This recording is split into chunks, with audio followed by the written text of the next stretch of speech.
हमारे पास बहुत सारे क्वेश्चंस आते हैं कि कंपटीशन बहुत बढ़ गया है। ज़ेप्टो है, इंस्टामार्ट है, ब्लिंकिट है। ये हमारे कस्टमर्स को अपने साथ लेके जा रहे हैं और कस्टमर्स का फुटफॉल हमारे यहाँ पे बहुत कम हो गया है, हमारा बिजनेस कम हो गया है।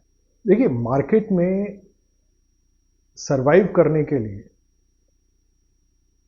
कंपटीशन को मैनेज करने के लिए अपने को भी उस लेवल पे लेके जाना बहुत ज़रूरी है। एक लेवल पे लेके जाना ज़रूरी है। हो सकता है शायद आपके पास वो प्रॉपर ट्रेनिंग ना हो जो ज़रूरी है रिटेल बिजनेस को चलाने के लिए, या हो सकता है आपके पास वो एक्सपीरियंस हो, मगर शायद वो आप उसको अच्छी तरह से यूटिलाइज नहीं कर रहे हैं। ये भी हो सकता है। तो कुछ भी हो सकता है इसके अंदर।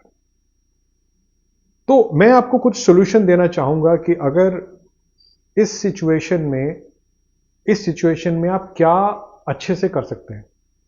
तो पहले तो ये समझ लें कि कंपटीशन आपका बिजनेस कितना छीन के लेके जा रहा है आपके पास से। मान लीजिए आप एक ऐसे एरिया में हैं जहां पे जेप्टो भी एग्जिस्ट करता है, ब्लिंकिट भी एग्जिस्ट करता है, इंस्टामार्ट भी एग्जिस्ट करता है। तो एक चीज तो साफ है वहां पे कि कस्टमर्स हैं वहां पे और कस्टमर्स परचेज कर रहे हैं रेगुलरली। तो अगर आपका फुटफॉल डाउन है तो इसका मतलब ये है कि वो आपके पास नहीं आ रहे हैं। ये चीज तो आपको समझ में आ गई। आपको ये समझना है कि मोटा मोटा जेप्टो कितना बिजनेस करता है, ब्लिंकिट कितना बिजनेस करता है, इंस्टामार्ट कितना बिजनेस करता है। ये आप बातचीत जब करेंगे तो आपको समझ में आ ही जाएगा कि कोई ना कोई आपको बता ही देगा। तो एक तो ये है पॉइंट जिसे आपको ध्यान में रखना है। दूसरा पॉइंट ये है कि एरिया की एक मैपिंग कर लीजिए कि आपके पास जो आपके कस्टमर हैं जो पहले या आज आ रहे हैं आपके पास, वो कितने आ रहे हैं और कहां कहां से आ रहे हैं, और आपको एक बिजनेस चलाने के लिए कितने कस्टमर की जरूरत पड़ेगी अच्छे से।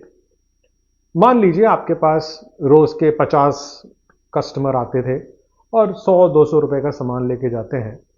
तो अगर 200 रुपए का अगर हम लगा लें, 50 रुपए लगा लें, तो रोज 1000 रुपए की सेल आपकी होती है वहां।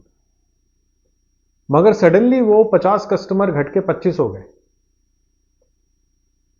तो आपको ये समझने की जरूरत है कि वो कस्टमर जो नहीं आए वो क्यों नहीं आए, और जो 50 आ रहे हैं उनको 50 को 75 कैसे करना है और 100 कैसे करना है।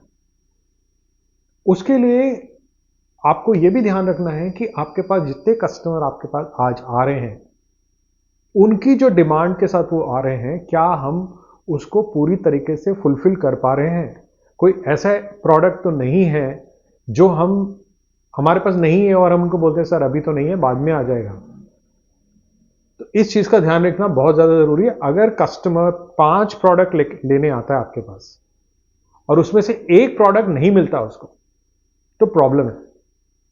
दूसरा, जो फ्रेश प्रोडक्ट्स है, चाहे वो दूध है, मक्खन है, ब्रेड है, ये प्रोडक्ट्स तो आई एम श्योर आप रखते ही होंगे। मगर आपको ये भी ध्यान देना है कि कोई ऐसा स्पेसिफिक ब्रांड है जो कस्टमर का बिहेवियर चेंज हो रहा है और कस्टमर अब उस ब्रांड की जरूरत को समझ के आपके पास आ रहा है और वो आप रख नहीं रहे हैं, चाहे कोई भी कारण हो सकता है। तो आपको यह भी ध्यान रखने की जरूरत है। आपको यह जरूरी बिल्कुल नहीं है कि आपको बहुत सारा स्टॉक रखना है, मगर आपको यह जरूरी है कि आप वो नीड वाला जो एसकेयू है, जो कस्टमर की रिक्वायरमेंट वाला एसकेयू है, वो आपके पास रखना चाहिए। वो एक जो पैक साइज जो होता है, वो 250 ग्राम वाला पैक साइज या आधा किलो वाला पैक साइज, वो आपके पास क्वांटिटी में होना चाहिए। और आपको यह भी ध्यान रखने की जरूरत है कि वेंडर आपको कितने दिन में सप्लाई कर रहा है। अगर आपको वेंडर 3 से 4 दिन में सप्लाई कर रहा है तो 3 से 4 दिन से ज़्यादा का स्टॉक आप मत रखिए। फालतू में पैसा फंसाने से कोई फायदा नहीं है। इससे बेटर है कि आप कोई दूसरा प्रोडक्ट खरीद के रख लीजिए ताकि कस्टमर आपके पास आए और आपसे सामान लेके जाए।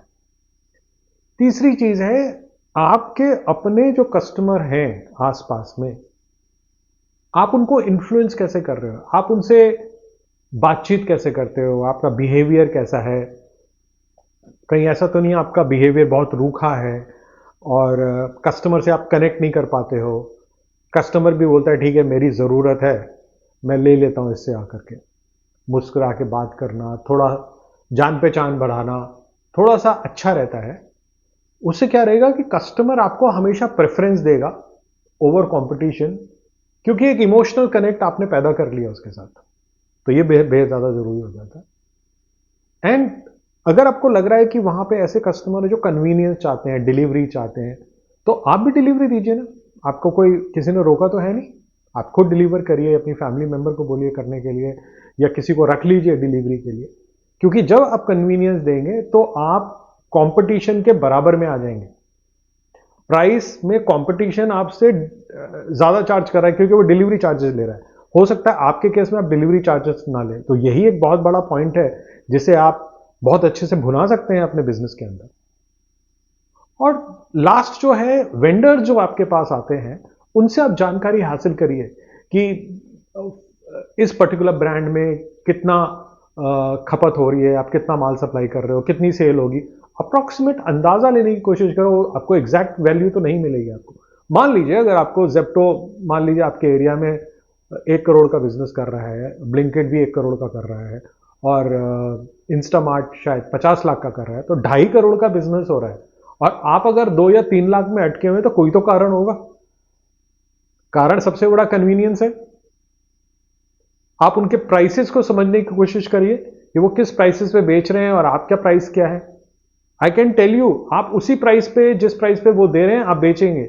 और अगर आपके पास ऑप्शन अवेलेबल है तो आप क्रिएटिव होकर के अच्छे प्रमोशंस बनाइए कस्टमर्स के लिए। अगर आप 10 ग्राहक के पास जाके 5,000 का सामान बेचते हैं तो 50,000 की सेल होती है। वहां अगर आपने 5 या 10% दे भी दिया तो आपका उस 2 या 3 घंटे में आपने 50,000 की सेल कर ली।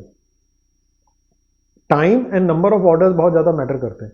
अगर आप 30 दिन में 100 बिल बनाते हैं वो एक अलग चीज है। अगर आप 5 दिन में 100 बिल बनाते हैं वो एक अलग चीज है। तो आप अपॉर्चुनिटी क्रिएट ऐसे ही कर सकते हैं जबकि आप ज्यादा से ज्यादा कस्टमर को बेचें कम से कम दिन के अंदर। ये बहुत ज्यादा जरूरी होता है। पहले तो आप अपने माइंडसेट को ओपन कर लीजिए कि देखिए, मुझे कंपीट करना है, मुझे अपने बिजनेस को 5 लाख महीने की सेल से 10 लाख पे लेके जाना है। इसके लिए आप अपने 3-4 ऑब्जेक्टिव्स बना लीजिए। जैसे कि एरिया मैपिंग कर लीजिए, एसकेयूज को अपने अच्छे ठीक से बना लीजिए, प्रोडक्ट को ठीक से रखना शुरू कर दीजिए, लोगों से मिलना जुलना शुरू कर दीजिए, अच्छे प्रमोशंस को बना लीजिए, डिलीवरी अपनी चालू कर दीजिए। देखिए आपकी सेल बढ़ेगी उसके अंदर। और आपके पास अगर कोई सॉफ्टवेयर नहीं है ना, तो मेरा रिकमेंडेशन रहेगा आप एक सॉफ्टवेयर जरूर रखिए। भले ही बेसिक सॉफ्टवेयर रखिए, मगर जरूर रखिए। उससे होगा क्या कि आपको यह पता चलेगा कि आपकी डेली सेल कितनी हो रही है, कौन सा प्रोडक्ट बिक रहा है, कौन सा प्रोडक्ट नहीं बिक रहा है, कौन सा स्टॉक ज्यादा दिन से पड़ा हुआ है, कौन सा स्टॉक कम से कम कौन सा स्टॉक अभी अभी रिसेंटली आया है जिसे जिसे अभी आपको बेचना है, कौन सा पुराना स्टॉक है जो आपको जल्दी से जल्दी बेच करके खत्म करना है। तो इन सब चीजों की जानकारी आपको तभी मिलेगी जब आपके पास एक अच्छा सा सॉफ्टवेयर होगा। और ये कॉस्ट नहीं है, मैं आपको बता रहा हूं। बहुत सारे जो दुकानदार हैं वो सोचते हैं सब इसमें तो कॉस्ट लगेगी। ये कॉस्ट है, मगर मगर ये नीडेड कॉस्ट है। हम कॉस्ट को बोलते हैं अच्छी कॉस्ट और खराब कॉस्ट। ये अच्छी कॉस्ट है। अगर आप इसमें पैसा लगाते हैं तो आपको फायदा होगा। हाँ, फिजूल खर्ची करते हैं अपने बिजनेस के अंदर तो वो एक फिजूल का खर्चा है, उसको आप जरूर रोक सकते हैं। तो इन सब चीजों पे ध्यान दीजिए। मेरा कोशिश है कि मैं इस देश के रिटेलर्स की मदद करूं अपने एक्सपीरियंस के साथ। और मुझको आप लिंक्डइन में भी ढूंढ सकते हैं मेरा नाम के साथ। मेरा नाम गौरांग गोविंद है। और मेरी कोशिश रहेगी कि मैं क्वालिटी वीडियोस बना बना के आप लोगों को देता रहूं ताकि आप लोगों का इससे फायदा हो सके। Thank you.